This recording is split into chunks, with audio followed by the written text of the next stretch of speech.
I was born way north of the Arctic Circle. My people, the Sami people, live on a big geographic area in Northern Europe. Our common land is now divided by 4 countries: Sweden, Norway, Finland, and northwestern Russia. We have 3 main languages. Within those languages, there are many varieties. Reindeer have long been a central aspect for our survival. From the reindeer we get our food and materials for our handicraft. The reindeer are not domesticated. They live and move in herds, traveling on a huge area of land. The herd moves according to the natural Sami calendar of 8 seasons. Thus, my people have wandered with the herds, living a nomadic life. According to our mythology, a reindeer was used to create our land. From its fur, all trees, bushes, and grass was created.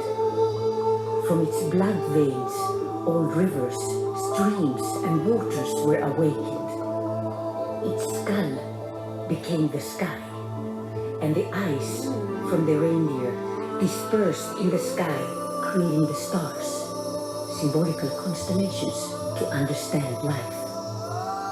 In the same sky, the powerful northern lights travel during the dark winter night sky, watching us through the light of the eyes of our ancestors who have passed away, awaking stories about the mystery of life, transferred orally by the older generation to the young ones. These stories bind me together with my culture, its past, present, and future. We share the same history concerning the past 100 years with many million other indigenous people around the world. Land loss, relocation by force, no religious freedom, and destruction of traditional culture. Very few can continue the traditional reindeer herding due to the land loss. In spite of that, the reindeer still continues to have an important part of our culture. Since our ancestors were nomadic people, the tradition of consuming art had other forms. We could not bring colossal paintings and sculptures on the tough nomadic travel paths. Instead, creativity was expressed in our traditional costumes, practical appliances, and through the singing voice. Art is also how you carry your body, I was told by an elder. This sensuous simplicity lives on in today's modern art.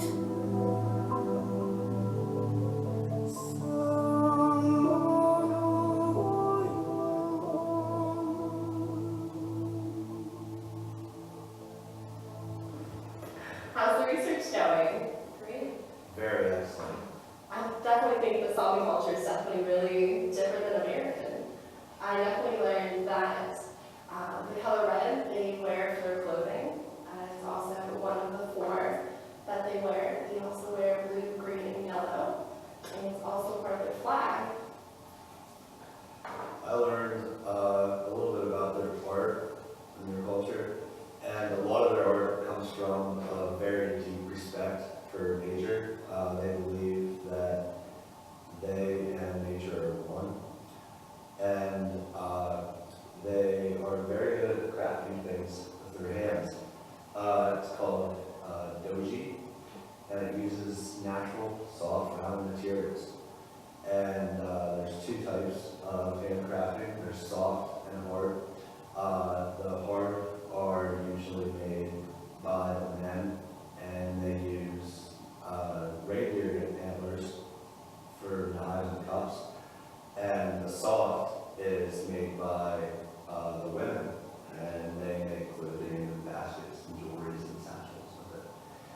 And their art has become pretty well renowned, and now a certificate of Sami handcraft guarantees authenticity to the buyer and shows that the creator of the arts widely recognized in the Sami art industry.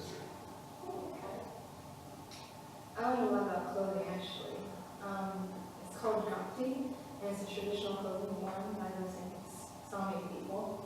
And the clothing is normally made from reindeer leather and sinews, but nowadays it's not as common, and you mostly use wool, cotton, and silk.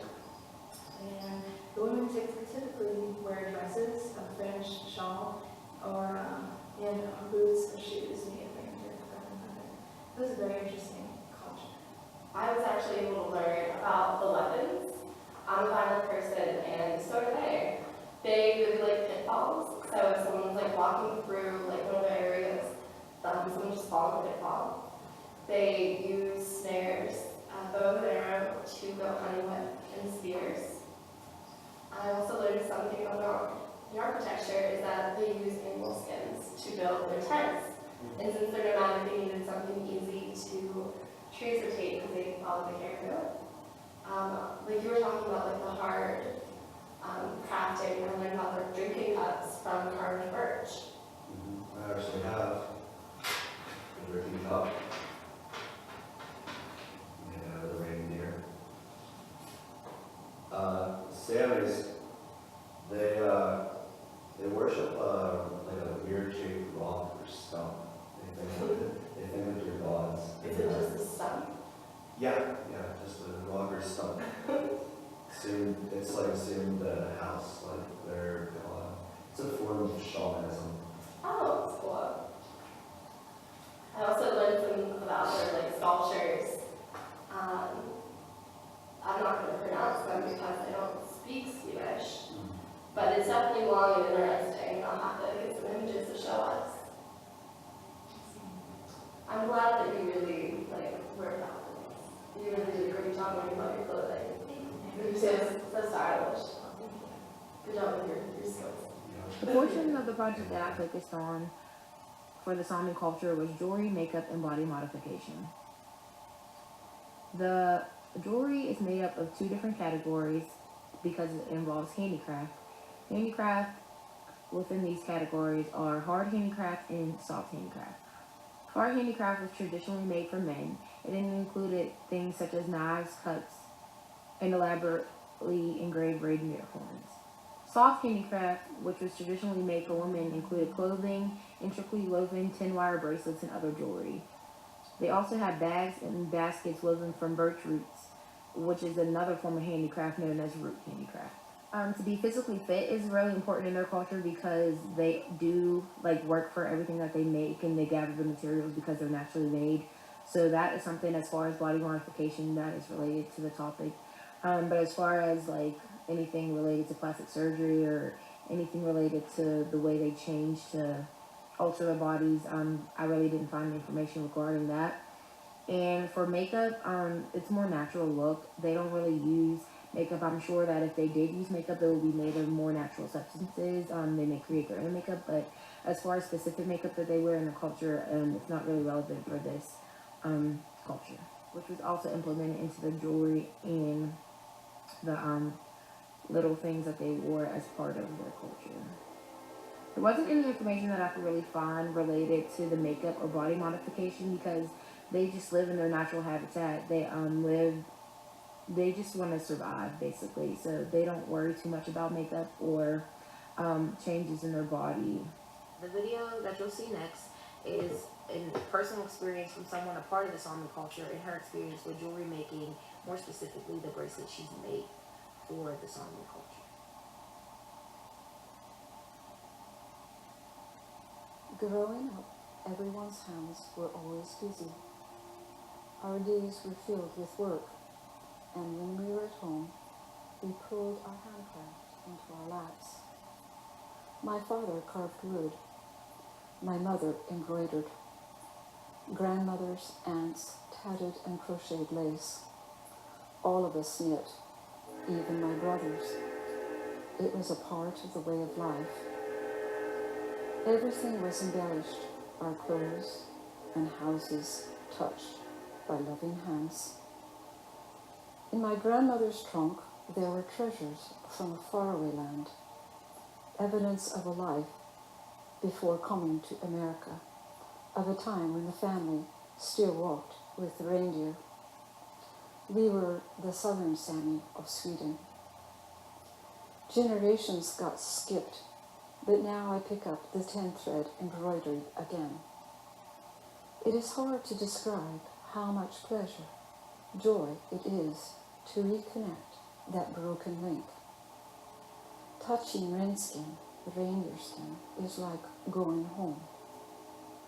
Under my fingers, I feel the life of the animal and sense the elements and the people around her. While I sew, my mind floats thousands of miles away. Hundreds of years slip into now. As I pick up the craft again, weaving 10, sewing while listening to the wind, it becomes clear that on many, many levels, the bracelets themselves complete an intricately woven circle around the pulse of life.